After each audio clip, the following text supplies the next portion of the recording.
You need to take book recommendations like you do an introduction to a person.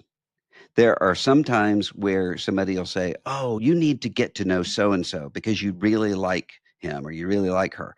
Um, Sometimes you do, sometimes you don't. You get, and that doesn't mean that there's anything wrong with you or there's anything wrong with that other person. It just means that it just didn't click.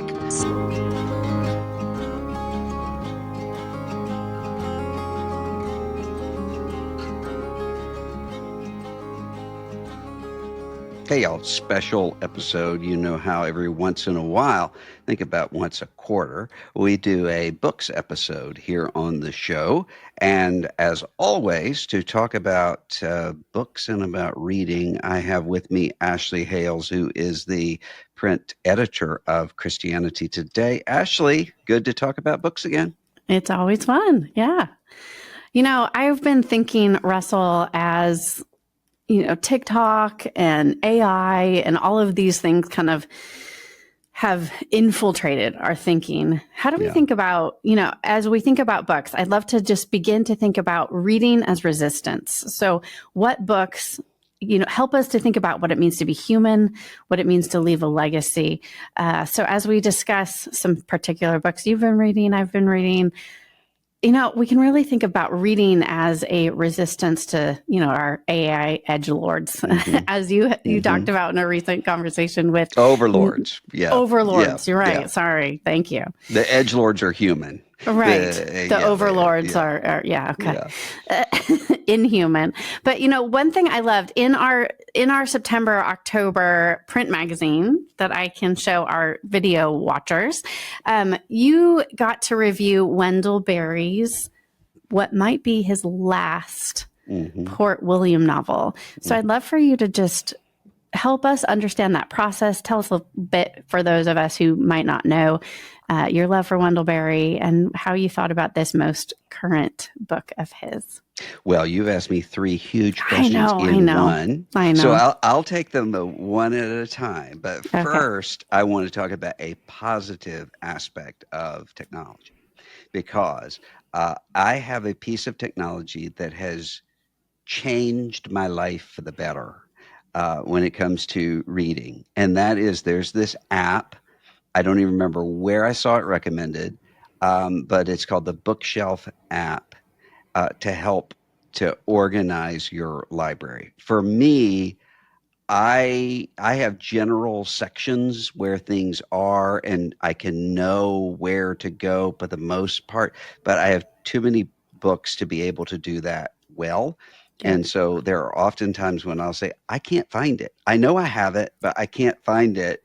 And so this app, the good thing about it is easy enough for me to use, which is to say, I just go in, organize it however I want to. So what I've done is just say, I've sort of just named shelves. So, different sections, Southern Fiction, Shelf 1, that kind of thing. Yep. And then you just scan the ISBN number on the book, and you can batch scan them. And then everything is cataloged. It tells you can just pull in, do I have anything by Ashley Hales? And it'll pull up that kind of thing. Now, here's what's great about it. It's not only great that I'm able to know where everything is, and it saved me a lot of time. It's also that one of the things I've learned that I have to do is, for at least some time in every day, is something that's in the category between completely mindless and giving attention. This was great for that, because I just spent days and days and days in the evening going through and just cataloging all these books, and it was great. So I decided I've got to replace that with something else. So what I'm doing now is I'm taking all of these notebooks and journals from years past, and at night, sometime when I'm trying to settle my brain down, transcribing those things. I tried to do it with AI. Can't read my writing. So I'm transcribing them myself, and that has fit that. But this app, if there's an app that works better for you, that's great. But this one, it really Do we has have the name changed of my the life. app? It's just called Bookshelf. Oh, Yeah, okay. All right. it's just a Bookshelf app. I can we can put a link in the show Yeah, notes. right. When That's you, fantastic. But yeah, it's good. yeah, so AI might be good for a very, very small slice of something. But back to Barry, what did you AI think? can be good for more than that. For instance, Okay. for instance, right now, right before we came onto this show, I was thinking to myself, I don't know if there's a good biography of Meister Eckhart. Hmm. So I asked AI to find for me every biography by Meister Eckhart that's been written. There you go. And so there's all kinds of things that we can Yeah. I've legitimately use AI for. I've also used it to plan I did charcuterie for a friend's wedding. And so it was very helpful to say, I have 100 people. This is kind of their food preferences. I'm going to Costco. What do I buy? So Yeah, that was helpful because otherwise it would have taken me a few hours. So, I've done that with yeah. vacation itineraries too. Yes, I've done that as well. Mhm. So we're not total technology haters, but it does No. form our attention. And so as we think about Barry and the way in which he has been, attention keeping for a place and for a people, Yeah. fictionally, and of course in his own life. As we think about that, what sort of legacy did you really feel like Barry has left you with personally as a reader? And then how does this most recent book begin to shape that? Well, I talk about in the review how this was the first Wendell Berry book that I've ever dreaded reading. And that's because it seems like it's probably the last of the Port William books. And I've been reading them for, what, 30 years or more. And so it's almost as though this is a place that I would go to, Yeah. because what he does with these novels and then with these short stories is he's created this coherent sort of community. He's basing it off of his own community, Port Royal, Kentucky. But he's building this entire, with just generations of people who are related to each other and then who know each other. And the books aren't in order; they jump around from, one might be set in the 1930s and another set in the present day, and then back to the. He jumps around all over the place with them. And so I came to this book, this Mars Catlett book, knowing, just because he's in his 90s, Yeah. he's talked about he doesn't think he's going to write anything else, that this probably is the last one. And so it was almost as though it reminded me of, and I mentioned this, I think, in the review, it reminded me of a lady, older lady, who's having trouble getting around. And she told me, I'm going back to my hometown one last time for the Apple Festival. They have an Apple Festival in her community every year. So I'm going back for the last time for that, just to kind of say goodbye and to experience it again. Well, I mean, there's always as Brad Paisley says in his song, there's a last time for everything, but Mm-hmm. usually you don't know that Right. it's the last time. So sometimes when you do, it has this sense of. So I kind of dreaded it because of Yeah. that, and also because um, I've seen this happen before, where somebody's been writing in the same area for a long time, and then they kind of lose their Yeah. footing. Yeah. And so I was afraid, what if this kind of end? I mean, we even see this with, there are like TV series where Yeah. you're like, oh man, why do you end Lost that way or whatever it is. Exactly. That's a I good was question. afraid it would be that way, and it was not. I mean, Mm. it was it.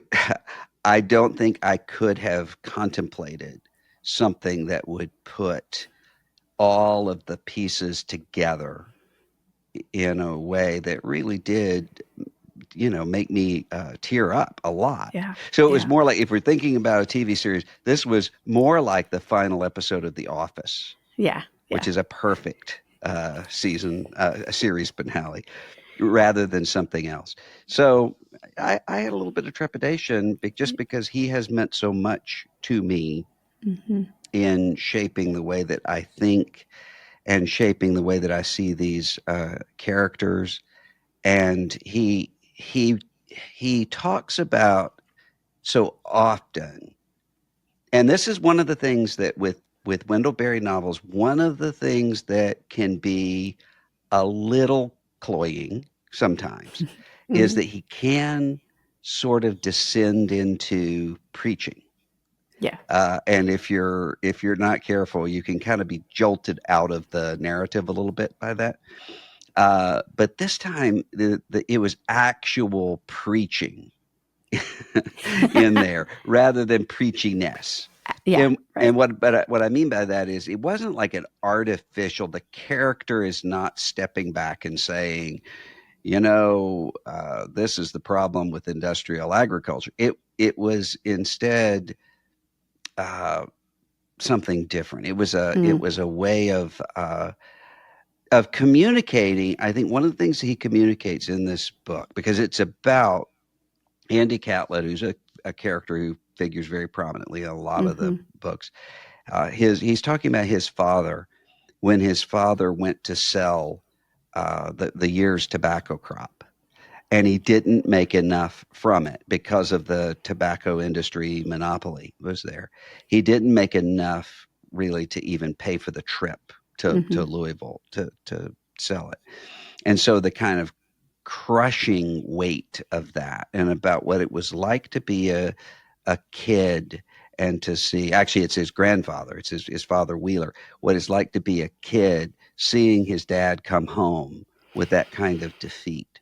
Mm-hmm. And what you see going through it is that what Barry actually is suggesting is that he's been defeated, that his project about locality and Jeez. Yeah. memory and fidelity and standing by words and membership Yep. in community, um, uh, that all of those things have Jeez. been defeated, Hmm. but not, as he puts it, but not destroyed. Hmm. And Mm. so, yeah, I like that he doesn't pretend, okay, these things are fixable, Right. but he still has people who are bound by love and by the work and by the land. And so it was just perfect, Barry. And there's a point. My favorite part in the entire novel is a prayer, Hmm. and I was so kind of shaken by reading this because I had this conversation not too long ago with somebody who was talking about a moment of real trauma Mm-hmm. in his life in the past. And I said, well, he said, I just I can see myself back there as this young kid trying to grapple with this. And I said, well, why don't you pray for him? Mm-hmm. And he said, well, why would I pray for something that's already gone? And I Yeah. said, well, if we really believe that God is a transcendent of time, then that means that God is there Yeah. with that young kid. And why don't you pray for that? And it might be helpful in Mm. healing you in the present. Mm. Well, at a point in this novel, that happens Oh, wow. where there is a prayer that is Mm. offered for Mars Catlett and his wife at that moment of great defeat, Yeah. because he can look back and can see, as we all can, with retrospect, he can see all of the things that came out of that. But Wow. he prayed for God's presence there with him in that moment of defeat. And I thought it was just awesome. That's amazing. That is, I mean, that is such a word of hope, not only for us as readers, but for us as citizens, in this moment of time, or, dealing with our own church hurt or familial hurt or trauma. I love that when I remember that. I think too, as we think about Barry in particular, I've just picked up Jan Karon, who wrote the Mitford novels, which they were like a little before my time. I remember my mom reading all of her work. And I found out recently she's returned to the Mitford. She had kind of finished off the series. I think she'd written 13, 14 novels. Her adult daughter recently passed away, and she returned actually just as kind of an act of processing grief to Mitford and came out with a new novel. I think it comes out this fall. And, it got me curious as I think of what you were just describing about Barry, is about these fictional places, right? That help us process our grief, right? Or our traumas. And I'm curious about how we think, both of these novelists, right, are on the older side of things, Barry quite old, but how we think about regret and how we think about legacy and how we think about how fiction plays a part in helping us process those, I think is really worthwhile to consider. Yeah. And, I think that fiction can be really helpful for people who have two different kinds of temptations. So there are some people for whom what they want to do is just to live their lives. I have no regrets. I have no paying attention to any of the people I've hurt or the things that I've done. I mean, you kind of see that in Jesus' story of the rich man with Lazarus, that kind of person. They just don't have any empathy or imaginative sort of awareness of the implications of their life. Fiction can help by kind of showing the rippling of acts upon other people. But it also can help with the people who have the trouble of being defeated by their regrets and by looking backward and saying, I've made all of these mistakes and all of these errors, and so that means that my life is over, or my life has been. And I think that fiction can help you to see the way that also is a mistaken. It can actually give you a sense of grace. I think about with Marilyn Robinson, with her books about the way that the father of Jack, the prodigal, in a lot of the Gilead stories, is grappling with this son who has gone to the far country in a lot of ways. Yeah. And she gives you this picture of the dad in a way that does not make him into a hero. And she gives you a picture of the son that does not make him into a villain. And I think that's important, not because of, moral relativism, no such thing as a hero, no such thing as a villain. That's not what I'm talking about. I'm talking about the fact that sometimes that kind of a caricature in our minds can cause us to become villainous. Yeah. Because if you see yourself with all of the brokenness and all of that, sometimes you might conclude, oh, well, that means that I'm just destined to be a villain. Let me go all in on it. And sometimes you can look at good aspects of your life and say, well, because these things are present, that means that I'm actually living a good and Christ-honoring life. And that's not true either. Yeah. So it can kind of give you a viewpoint, a picture on that. And, I think as we consider too books that we're reading and, in this moment in time and thinking about our legacy, as we think about technology and the ways that it forms us as well, one thing I've just been heartened by, I think, is a lot of nonfiction that seems to be coming out in the last few years has moved away from kind of this endless analysis and kind of let's pull everything apart and, ad infinitum, we're going to be talking about all of the problems and where they've come from. And we've, I think, turned a little bit of a corner. I think of Jonathan Haidt's The Anxious Generation, right? Part of why I think that book has been so popular, and you've talked with him here on the podcast, is because there's something we can do, right? There's something practical that we can build. So as much as, yes, we are full of regret and that we are complicated, complex human beings that are both broken and beautiful, saints and sinners, right? That we also we have some agency, right? We have some practical steps of how we can not be defeated, right? Or even if we are defeated, you're saying, right, we're not destroyed.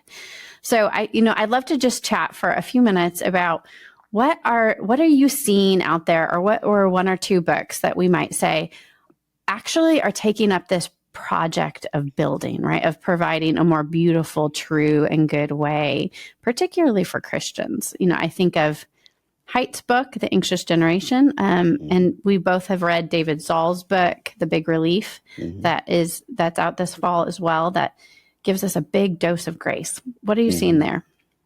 Well, let me say first, I think we can overdo that directional change that you're talking about.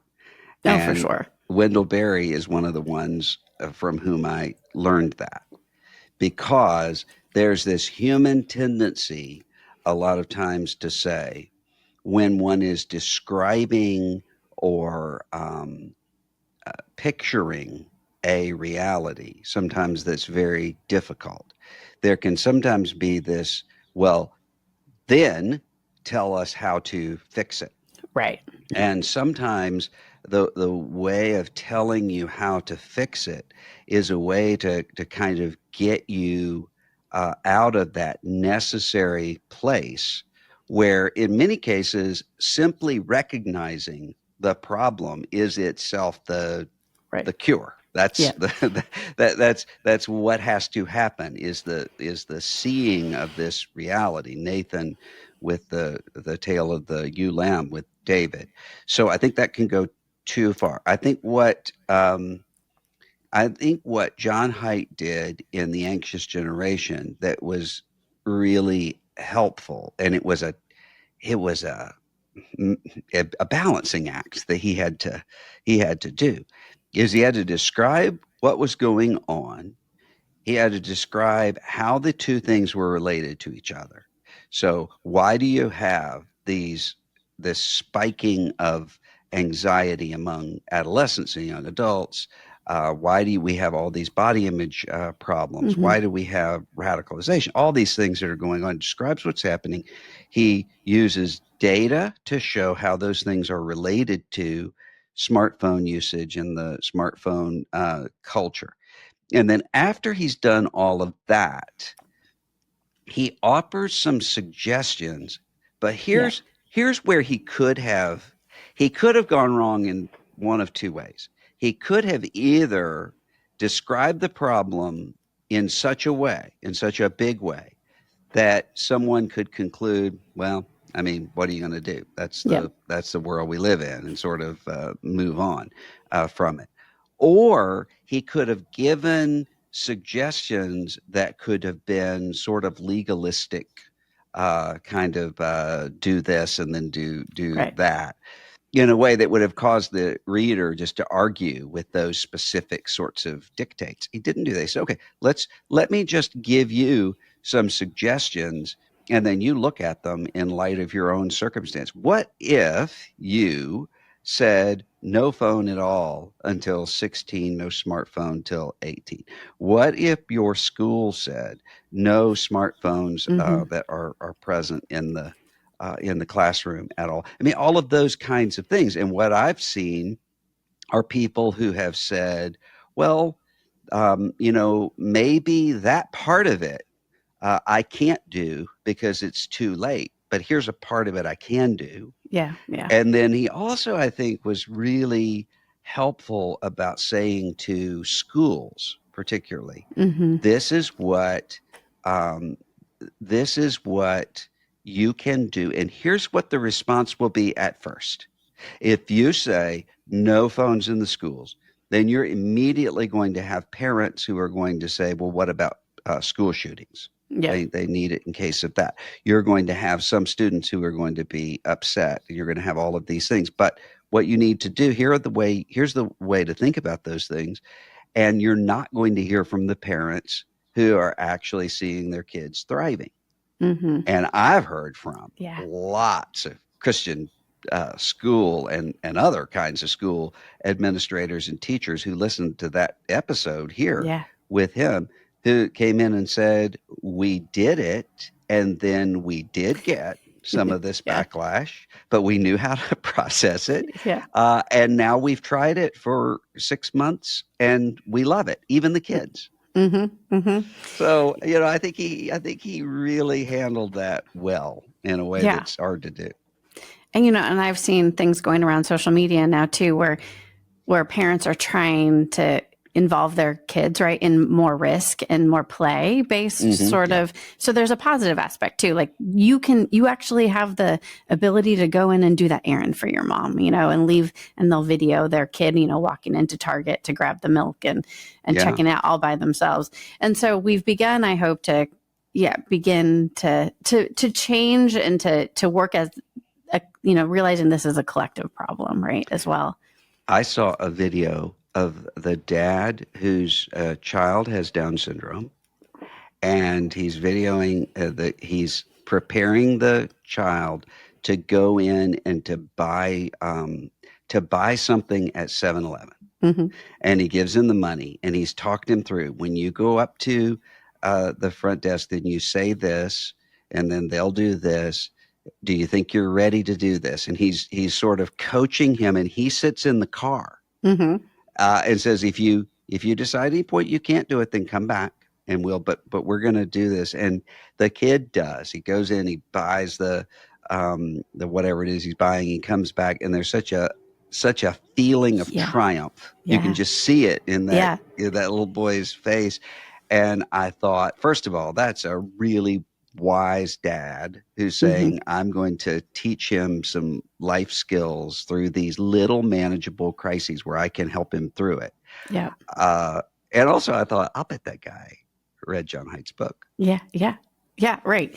So, I mean, I think there's just so many ways that we can begin to frame, our daily lives in relation, like our books help show how do we frame our daily lives in ways that are kind of gospel saturated, right? To say like, I'm here to support you, right? As that father is with that young son. And also like you have the capabilities to do more than we think. And so I've found one example, I think in a different vein, right, would be David Zoll's The Big Relief, which is talking about grace in a worn out world. And it's a small book, right? It's a thoughtful book. It's one of these books that, you're like, I don't need another book on grace. Like I've read that book before. But I found it so fresh in the same way that maybe Haidt's book feels fresh. Like we know that there's a problem with social media. We know, that parents tend to be snowplow parents or helicopter parents, but it felt like because of how it worked together, it was really a fresh read. And I found that with Zoll's book as well. One thing I loved, he talks about comics and pickleball as ways to play and to resist some of our kind of productivity culture. And I'd be curious if there was a moment or two in that book, Russell, that resonated with you as you think about, how do we interpret this story of grace, maybe even for a new generation that is formed by different things than we are? Well, I liked the way that he framed this particular manifestation of a lack of grace, which I've seen and talked about too, which is sometimes when we think about kind of the opposite of grace, we think about legalism or harshness, and all that's true. It is. But another thing is exhaustion. Yeah. And just this being worn out by a kind of performance demand that's constant and it's constant everywhere.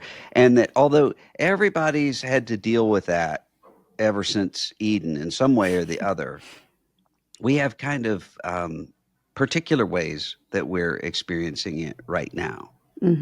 And so to talk about that in terms of grace is necessary. And I think really just that we were talking about earlier with these books that diagnose and then the books that can veer into kind of how to. Often you have books that are you have kind of waves of books that are addressing a problem, and sometimes they're then followed by an era of the opposite problem. So I think about, for instance, a lot of books from the 80s through the first decade of the 2000s, talking about discipleship, talking about lordship, talking about holiness, Yep. and in very stark ways, because the problem was a kind of once saved, always saved. Let me do Yeah. what I want. God, that's what God's for. He's here to forgive me.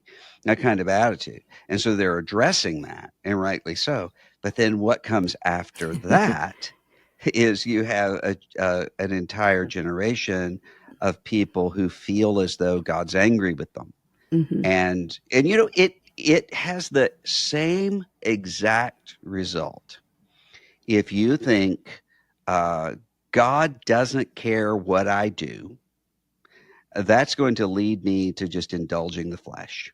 Yep. And if you think God is expecting me to perform at a level and I'm failing, eventually that leads you to indulge the flesh. Yep. So because you say, what good is it to even try? But if you're coming from a perspective that says, I don't have to perform for God, I don't have to please God. God is not like the attention economy of social media at all. I'm unconditionally loved in Christ. And out of that, what God is doing is working to shape and to form and to disciple me into a future that he has for me. I mean, we have to kind of always be it's shepherding, right? I mean, you have to say to the sheep, not that direction. Wait, not all the way over here either. Yep. Yep. Keep on the path. And it's fun to think about that in terms of what sort of book themes or motifs end up coming through, the evangelical book presses.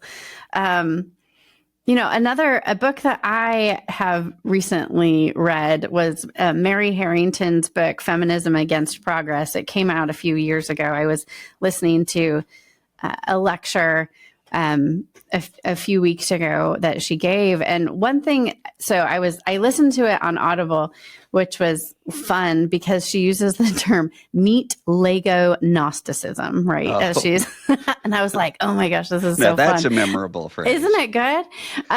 But she talks about really, she starts out the book talking about she's from Britain, so she's pushing her pram in middle of England somewhere as a new mother, and she realizes all this kind of liberal thinking and feminism that had been kind of her bread and butter. She realizes, like, where are the mothers, right? There is, in second wave feminism, there's no place for being a mother.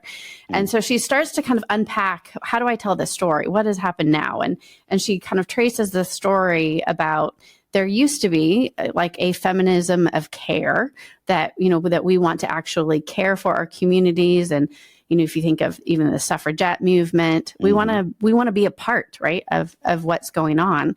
And that gets replaced with what she calls a feminism of freedom. And, the version of freedom is kind of unlimited autonomy. And so then she traces the whole story of then how that has led to kind of our techno-futurist ways of thinking about the body and augmentation and transhumanism. And so she gets to a lot of really fascinating places in that book. Particularly, I loved this idea of the end goal of that way of thinking is that we become meat Legos, right? Where we can interchange different body parts in the sense that our true self, right, is somehow detached from our embodiment. So, as I was thinking about that book particularly, it struck me, and she talks about this in the book, as well as we spoke a bit in person about it, is how when you come up against kind of these deeply ingrained ideas about our culture, that we are our own and we can do whatever we want with our bodies, that you get such pushback, right, from those kind of gatekeepers of culture. And so even though she has found herself often in left-leaning spaces, right, she has been attacked by the left, and yet not quite a darling of conservatism either. And so I think it's striking to me about some of the best analytical work that we're seeing these days really is getting pushed back from both the right and the left. Mm-hmm. And at the center of a lot of these questions is, what does it mean to be human? And I feel like we keep bringing that question up. Yeah. And I think we will see that for quite a while. I think so I was too. thinking about, as you were talking about the thesis of her book, and maybe she even talks about this, the pressure to design your baby. Yes. Yeah.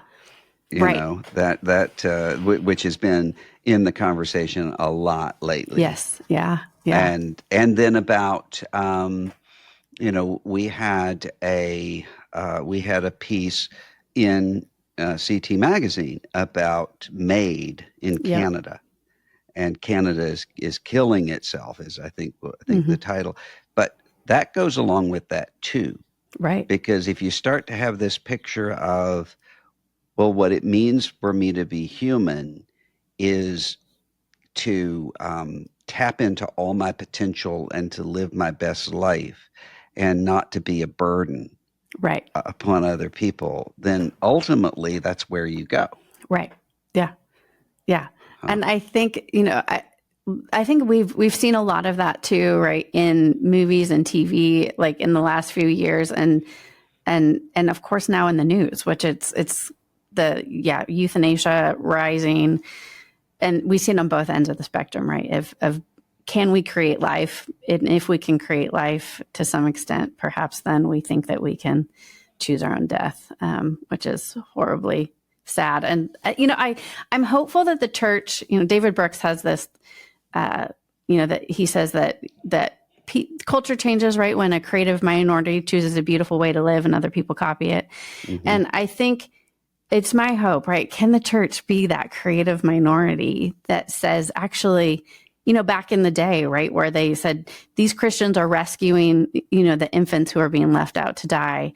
And I think we have a call, of course, to that, but also to just the general day in and day out of, hey, your life matters, regardless of what it looks like, at the moment. I think that's possible, and I think it's going to have to get worse before we get to that.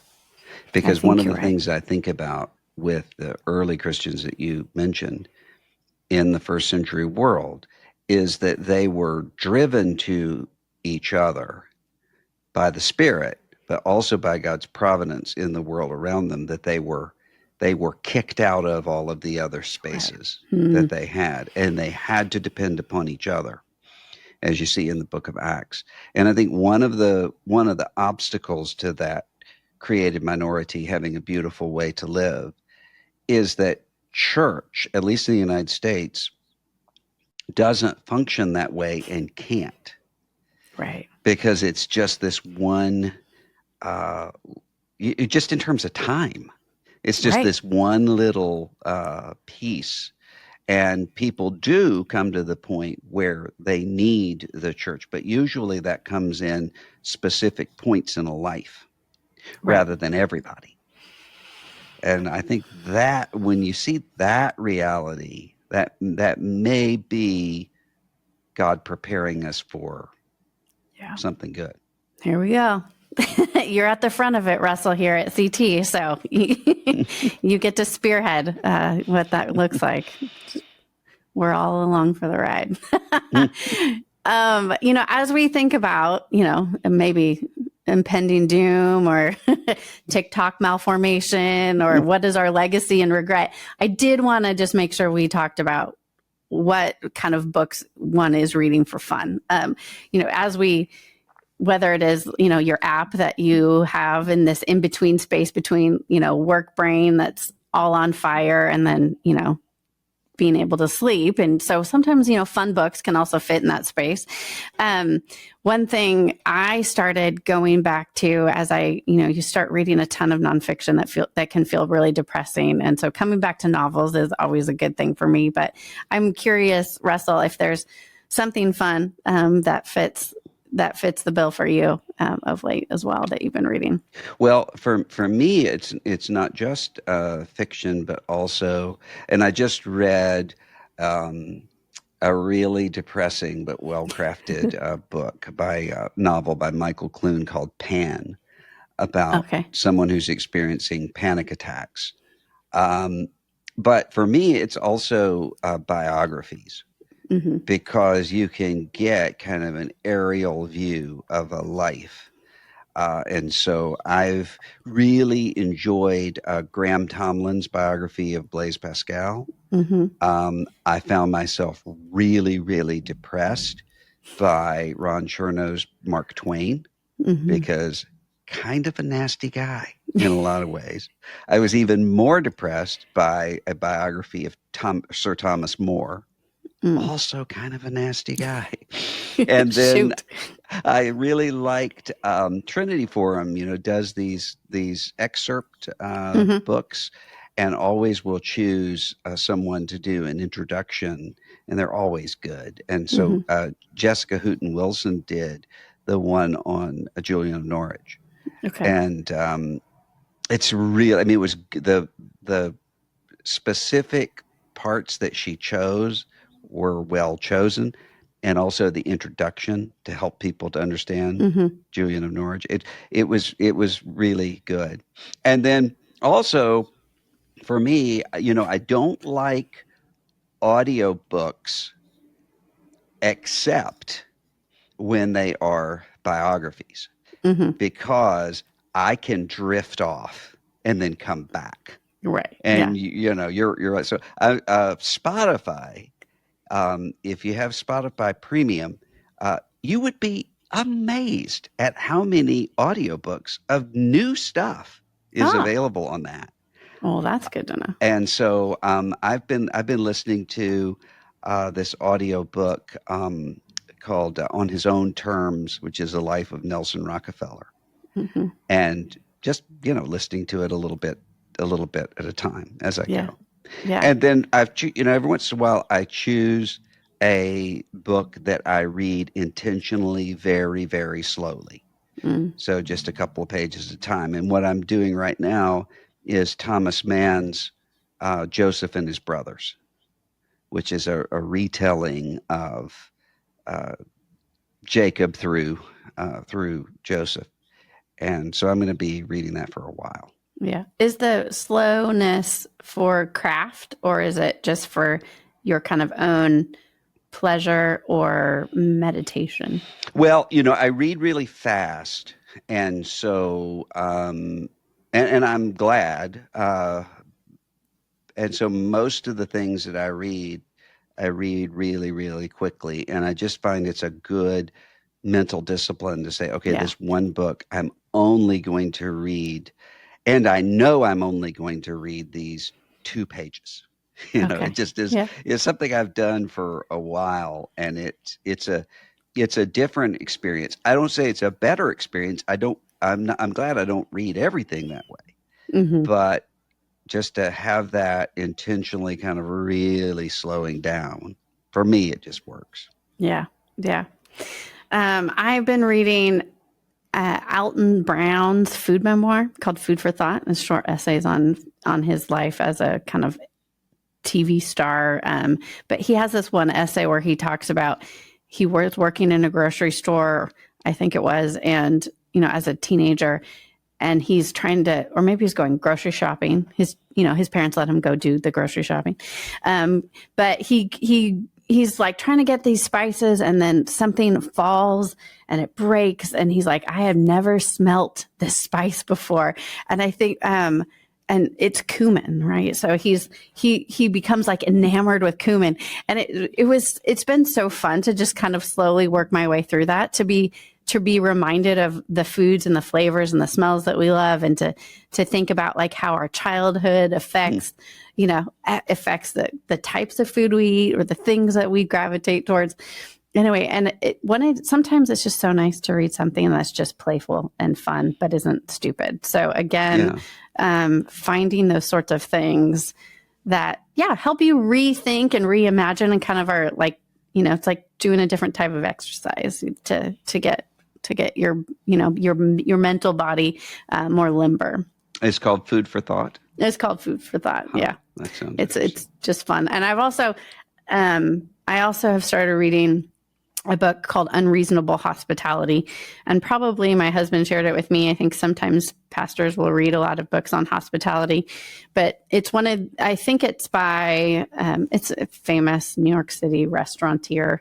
But they talk about really what made them special was the fact that they focus on service. So they would go and, casually ask where a guest would park, and then they just go put 50 cents in the meter. Right. And just these sorts of unexpected small details that actually create community and create. So it's not necessarily a Christian book. No, it's not. Yeah, neither of those are Christian books, but I think, they give us a sense for, what does it look like to actually care about people, and not just for what you can get from them, but how do we become masters of hospitality and good experiences? So those have been a refreshing reads. Well, I'll have to check that out, because, I have seen a lot of stuff on hospitality that's awful. Right. Because, I can think of one Christian woman who would say to these very young pastors' wives, you ought to always have this kind of tea service, and you ought to always have this. This woman had a staff full of servants that were preparing the tea service and whatever. Right. And then you have these young couples who are thinking, oh, well, we're failing because we don't have that at our house. So I think a different vision of hospitality to reclaim the word would be good. It would be. I do always love Christine Pohl's book called Making Room. I feel like that's a solid hospitality book for, thinking about the Christian church as being a hospitable place. And because really what she's talking about is hospitality is about making room. So it's not about perfection or all these outward things. It's like, how are you making room for someone else? And those are good questions to ask, regardless of what our houses look like, for sure. I was talking the other day. I just happened to be in the car with a woman who is a novelist, a mystery novelist. No fun. And, it's something that I don't read mystery novels, really, typically. And so kind of hearing her talk about her process and her craft was interesting. That is interesting. What did you learn? I learned, at least for her, it doesn't sound like it's as much of a formula as what I thought. Okay. Yeah. And I also, I think it was after I mentioned her to my Sunday school class, that a member of my Sunday school class told me, said, have you ever read Edgar Allan Poe's Murders in the Rue Morgue? Well, I'd had it read to me when I was a little kid, but I hadn't read it as an adult. Yeah.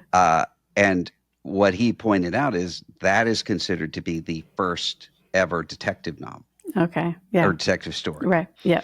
And so, I've just been thinking a lot about mystery writing, detective novel writing lately. Yeah. No, it's fun. I think I've mentioned her before, but I will always read Louise Penny's novels. They're just really fun. But what keeps me coming back is not that it's a murder mystery. It's more to do with, look at this community of people and look at this place, right? That becomes to grow on you, and you see these characters change and grow and deal with regret. That becomes much more compelling than who done it. But what is rising to the top of your next book stack, Russell? What are you excited to dig into for the end of the year? Oh, I don't know. There are so many things that are going to be releasing in September and October. And one of the problems is I have so many things that I have pre-ordered As soon as I found out, well, this will be coming out next year or something like that, I've pre-ordered it. And it's kind of like a little Christmas when I do that, because I'll forget all about that I've ordered that book, and then it'll this is so coming. exciting. And then the other thing is reading. I blurb a lot of books, and so I'll read galleys of things ahead of time, and there are a lot of good books coming out. One of the things that then confuses me about that is I forget, okay, now wait, has this already come out, or is it going to come out, or so forth? So there's I just finished one that's coming out in, I think, January of 26, which is Ryan Burge, the Vanishing Church, I think, which is what it's called, and really fascinating look through the data. Yeah. How does that land on the scale of depressing to hopeful as far as the data is concerned? Well, he's talking about kind of a loss of the center. Okay. And so it's not a loss of the church altogether, but it's a loss of the center, and so it's pretty depressing. Yeah. But depressing can be motivating, right? In the right way, because what he doesn't so much lay out here's what you do, but what he does is to say, okay, here's what's going away, and here's why it was needed. Gotcha. And so that can be motivating on its own. Right. Okay. Well, we'll be looking for that for a books episode in 6 months, 4 months. But yeah, that sounds fascinating. I know we've really appreciated it.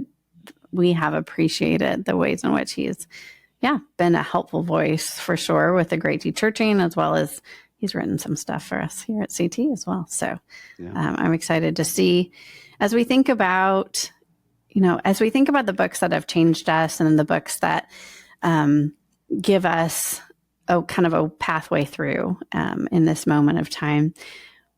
As you think about some of the books even that we've mentioned today, Russell, is there like a final word that you want to leave our listeners with as they think about their own reading diets in a world where we can be so oversaturated with information? I think, and I've made this point before, but I think it has to be made constantly. You need to take book recommendations like you do an introduction to a person. There are some times where somebody will say, oh, you need to get to know so-and-so because you really like him or you really like her. Sometimes you do, sometimes you don't. And that doesn't mean that there's anything wrong with you or there's anything wrong with that other person. It just means that it just didn't click.